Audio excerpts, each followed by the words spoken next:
మహిళలకు బస్సులో ఉచిత ప్రయాణంపై ఆటో యూనియన్లు ధర్నాకు చేస్తున్న నేపథ్యంలో మంత్రి పొన్నం ప్రభాకర్ స్పందించారు. వాళ్ళందరూ కూడా కోరుతా ఉన్నాం, మీకు వ్యతిరేకంగా తీసుకున్న నిర్ణయం కాదు ఇది.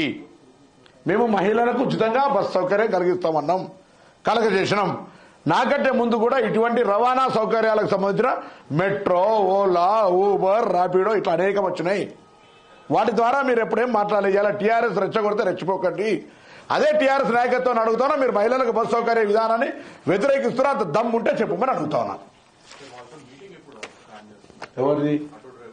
నేను ఓపెన్ ఇన్వైట్ చేస్తున్నా. రేపు పొద్దున్న రమ్మని మాట్లాడతా, ఇప్పుడు రమ్మని మాట్లాడతా, మీ సమక్షంలో మాట్లాడతా.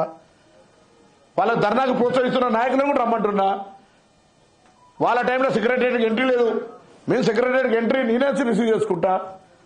మీకు నిజంగా ఈ యొక్క సమస్య ఆటో కార్మికుల రియల్ కన్సర్న్ ఉంటే రెచ్చగొట్టద్దు. ఉప్పుగా మండుతున్న అగ్గిలా ఉప్పేయడమో లేకపోతే దానికి సంబంధించి అట్లా వాళ్లకు మేము వ్యతిరేకంగా తీసుకున్న నిర్ణయం కాదని మళ్ళీ చెప్తున్నాం.